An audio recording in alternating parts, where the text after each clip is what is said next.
The Central Bank of Nigeria has lifted forex restrictions for the importation of milk and dairy products into the country, and we're wondering how that is going to impact on local production in the country. And my guest, who is Dianabasi Akpainyang, he is the Executive Director of the Commercial Dairy Rangers Association, is right here with me.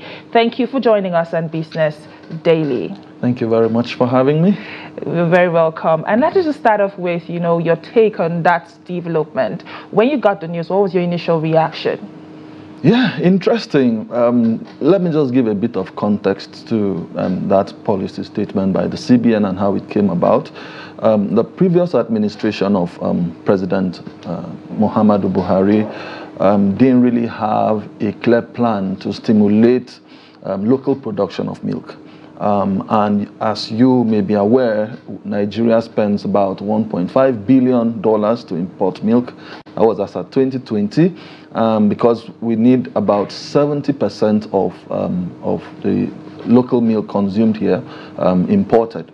Okay, so there was no clear plan or strategy to stimulate local production of milk from the side of the fiscal authorities, So the CBN at the time, led by Mr. Godwin Emefiele, took that step from the monetary point of view because they looked at, they were trying to stabilize the exchange rate, and they looked at the sectors that were consuming the most foreign exchange, and they noticed that we were spending about $1.5 billion to import milk. So they had to act. They acted based on with the monetary policy instrument and came up with that restriction so that they could restrict the number of companies that would access dollars from the CBN official rate to import milk. We had already known from the standpoint of CODARAN, the Commercial Dairy Ranchers Association of Nigeria, that policy was always going to be temporary. Okay, it was just a stopgap measure because the CBN had to intervene at that time to be able to curb the kind of outflows of foreign exchange at the time. So if you look at it from a purely intention point of view, the policy was a good one. It was a noble one. It was very patriotic, I must say. But at this point, we do not need stopgap and temporary measures to resolve the kind of challenges we have in the Nigerian dairy sector. So for us, the pronouncement by the CBN last week is neither here nor there, because we expect that from the fiscal point of things, the government should actually come up with a much more robust and sustainable policy that will solve the myriad of challenges that we have in the dairy industry. And it's quite a lot. So, yeah, the policy was a good one. They actually wanted to stimulate backward integration. So what they did was the companies they selected to access that waiver were companies that were already doing much on backward integration in the dairy industry. So, and they were also using that as an incentive to incentivize other companies to emulate and go much into local content development. Okay, so you've talked about, having more permanent solutions to, in your words, the myriad of challenges that you are facing. I'd like for you to, state some of these challenges that you are facing as an association and as a sector, basically, talking about the dairy sector. Yeah, the dairy sector in Nigeria has quite a number of challenges, but it's not peculiar to the dairy sector. Most of the economic sectors in Nigeria face more or less the same challenges. So for us, first of all, we have the challenge of the open grazing, the cultural attitudes to dairy production. And when you analyze the situation so well, you see that while we discourage open grazing and encourage sedentary dairy production, the smallholder farmers, or as we call them, the pastoralists who move around with cattle, they need feed and fodder for their cattle. So if they have food or feed for their cattle to graze on, they wouldn't need to move around the whole place with cattle. So what do we actually do to get them to sedentarize and stay in one place? We have to provide feed and fodder for their cattle. Insecurity is a big issue in our sector, especially in terms of logistics, moving products around. We have the issue with the breed, the local breeds of cattle that we have in Nigeria.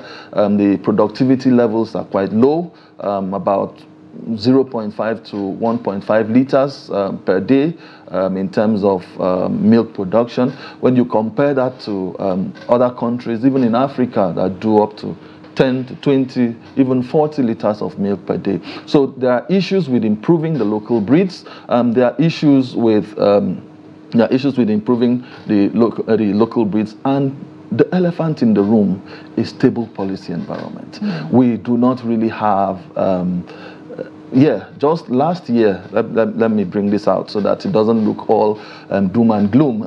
So last year, about the 7th of May last year, at the twilight of President Buhari's administration, the Federal Executive Council actually approved the National Dairy Policy for the industry. For the first time, we have an approved National Dairy Policy to work with, but the implementation of that policy has not started. So there's so much informality going on within the sector, and the sector is dominated by smallholder, about 90% of it dominated by informal smallholder farmers, and the structured farms and companies make up just about 5 to 10% of the sector. So you see that we need that policy to put things in place. We need that policy to have a coherent strategy that is sustainable, not just the CBN making pronouncements, that is sustainable in terms of solving all the issues. And I can tell you that the National Dairy Policy is very, very robust. It has, because our association was part of the formulating team. So we work with the Federal Ministry of Agriculture and Food Security and the Federal Ministry of Industry, Trade and Investment to come up with that policy. So it has provisions to actually trigger backward integration, the same thing that CBN was trying to do with that policy. In fact, there is a target for the next 10 years for us to achieve 50% import substitution and local content development, and in 20 years to completely be self-sufficient in milk and dairy products. But if we are looking at a policy that will take effect primarily in 20 years' time, and then we should be starting the implementation like yesterday. Indeed, implementation is, very important. But now back to, the announcement by the CBN last week. What, in your own point of view now, still talking about policy direction, I mean, this has been put out there, and we do expect for this to have results in the short term and the long term as well. But from your lens, as someone who is, an active player in the dairy space in Nigeria, do you see what ways do you see this policy impacting the sector in the short term and long term? Yeah, in the short term, I believe that we believe that there were slight improvements made in terms of backward integration. More companies were much more interested in sourcing milk locally, and we had some companies setting up dairy farms. We had some who increased their milk collection, set up milk collection centers, increased their milk collection from pastoralists. So because they wanted to be able to access dollar at the official rate, so that incentive was there. So now that the incentive is taken out, probably you might see a lull in terms of organizations working to increase their local content. So that is there. But in terms of prices of dairy products, I would say that the implementation of that policy was also not neither here nor there. According to data we have, now the CBN had given that waiver to just 6 companies, and one of them indigenous and the others multinationals. Then we noticed that over 30 companies, an average of 35 companies, were still importing milk sourcing their foreign exchange from the parallel markets. So with that has been the process coming from. So we don't expect so much to change because companies were already importing milk going by the parallel market. However, we think that with the exchange rate, the high exchange rate now, and the pass-through effect of the high exchange rate, we will see the prices of dairy products continue to grow until we are able to develop the dairy sector such that we get our milk from the local market. Right now, it is way cheaper for you to get fresh milk from the local market than to import because of the high exchange rate. Okay, let's talk about the competitive landscape. You have mentioned, the local production and people who would rather, import this product. But let's talk about the competition that we do expect. Is there going to be a negative aspect to all of this? I mean, we talked about the positives. We do expect for definitely, to impact in the sector. But is there going to be a level playing field for domestic and imported dairy products? And how can we ensure that this, at the end of the day, is of positive impact to local producers? Okay, yeah, thank you very much. That's a very important question. Now, the impact, as I said, the policy would certainly affect companies that were already enthusiastic about going into local content development because they were looking at assessing that incentive from the CBN. So with that, we feel that is one of the somehow negative impact that we may have.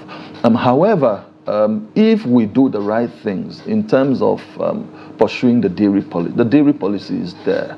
What we actually need is the commencement of the implementation, and this is what CODARAN has advocated and made so much of a case about. If the policy was approved in May 2023, we need to move on. Yeah, because that policy will provide what you have called a level playing field for both the multinationals and the indigenous players. So if we have that policy on ground, you know that the policy covers all the segments of the dairy industry, the milk production, milk aggregation, logistics, feed and fodder, animal health management, animal breed improvement, and then the marketing and tariff issues. Yeah, so if we have the dairy policy kick in as a means of immediately stepping in as this policy has been reversed, we wouldn't expect that there would not be a level playing field. There would be, but we have to push for national dairy policy to be set in place, because if we leave the sector the way it is, there are some companies that are much more capable because they have international support, and there are some companies that are just struggling, especially the local players. So with that, the level playing field will not be there, because the companies that actually have the financial firepower will continue to import, and they will continue because they dominate the industry anyway. So they'll continue to import, and that will affect the local, those who are investing actually in the local industry. So there are companies that are happy to import, okay, but there are companies that are actually doing so much to invest in the local economy, creating jobs, developing smallholder farmers, supporting them with trainings, even supporting their children with education. So there are indigenous companies which are doing that. And if we allow the sector to just run informally and anyone does whatever they want, because they have the money, they continue to import from countries that have subsidies in their milk production, the level playing field cannot be there. In fact, some dairy companies, local indigenous dairy companies, may actually go out of business if we continue like this. But I have to make the point again that we have a dairy policy that would put an end to this kind of informality that goes on in the sector and create that level playing field for both the multinationals and the indigenous companies to try. Okay, you have re-emphasized the need for, the implementation of the national dairy policy, which I believe is a major focus of the association. Yeah. But aside from that now, as the executive director of the Commercial Dairy Ranchers Association, what other specific initiatives, and support systems do you expect to be put in place to ensure that to support local manufacturing and local dairy farmers? In 2 minutes before we go. Oh, okay. Thank you very much. There are quite a number of initiatives that we have continued to propose. When you look at the dairy industry in Nigeria, I think the weakest link within the sector is what we call the midstream aspect of the value chain. That is where the milk is produced, the milk is collected, aggregated, and then transported to the factory where it's to be processed. So you cannot talk about moving milk without having a conversation about cold chain infrastructure, because milk, when it's extracted from the cattle, has a very short shelf life. Okay, within 30 minutes to 2 hours it goes bad. So you have to be able to put it in a temperature level that will keep it in the right format. So cold chain infrastructure, electricity, cold chain infrastructure, logistics is a major issue, which as an association, we are working with the government to ensure that we resolve. So the Federal Ministry of Agriculture actually has a number of milk collection centers across the country, and we are working with them to see how we can co-manage those milk collection centers. So the smallholder farmers, once they extract the milk, rather than take it to the local markets to hawk, they can go to a milk collection center, deliver the milk to a processor, and get paid. Okay, and so also we talk about the feed and fodder. This is a major conversation that we need to have, because we need to have more investors coming into the sector to invest in feed and fodder production, because the cattle have to eat for them to produce the milk. Okay, so that is a major issue. The Federal Ministry of Agriculture, again, is also doing well. We have development partners that are also supporting, but all these things are just a drop in the ocean when you look at the myriad of challenges that we have, and the size of the industry, and the potential also of the industry. So you see that if we are able to have that level playing field, as you said, we will have investors who will come into commercial fodder production, so that they are able to produce the fodder, transport it to where the farmers are, because some of the smallholder farmers don't have access to their own lands. So if we have them stay wherever, maybe in their houses or where they are located, or in the grazing reserves that the federal government actually has across, which are mostly not used, we can have companies, investors who will take fodder to them, and they give their cattle, and then they pay for the fodder. So we don't have people moving around with cattle across the country. Dianabasi Akpainyang, who is the Executive Director of the Commercial Dairy Rangers Association, he has spoken extensively to how we can grow Nigeria's, dairy industry. Thank you again for all the insight you've given to us on the program today. Thank you very much for having me. This is where we draw the curtains on today's edition of Business Daily. Join the conversation on social media and let us hear your thoughts. My name is Chiamaka Enendu. Bye for now.